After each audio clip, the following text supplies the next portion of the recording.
ایک جنگل جو گھنا سرسبز اور خوبصورت تھا۔ اس میں بڑے بڑے درخت، رنگ برنگے پھول اور طرح طرح کے جانور بستے تھے۔ اس جنگل میں ایک چلاک بندر رہتا تھا جس کا نام بالی تھا۔ وہ بہت پھرتیلا اور شوخا تھا، ہر وقت ادھر ادھر چھلانگے مارتا رہتا۔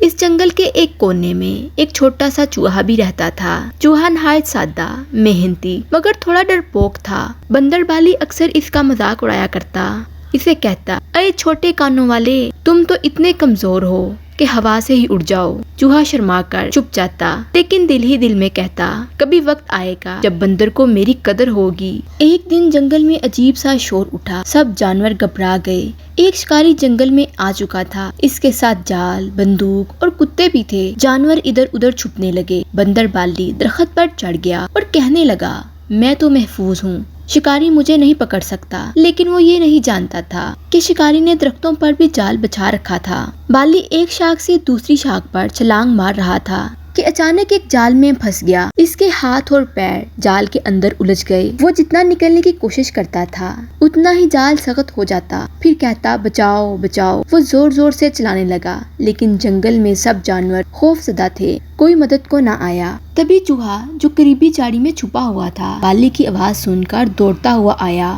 بندر شرمندہ ہو کر بولا، چوہے بھیا، پلیز مجھے اس جال سے نکالو، میں نے تمہارے ساتھ بہت برا کیا ہے، لیکن اب میں واقعی پھنس گیا ہوں۔ چوہا مسکرایا اور بولا، دوستی کا وقت کبھی ختم نہیں ہوتا بالی بھائی، اور فوراً اپنے نکیلے دانتوں سے جال کو کاٹنے لگا۔ کچھ ہی دیر میں جال کٹ گیا اور بندر آزاد ہو گیا۔ بندر نے چوہے کو گلے لگا لیا اور آنکھوں میں آنسو آ گئے اور کہنے لگا کہ مجھے معاف کر دو، تم نے میری زندگی بچائی ہے، آج کے بعد میں کسی کا مذاق نہیں اڑاؤں گا اور تمہیں اپنا سب سے اچھا دوست مانتا ہوں۔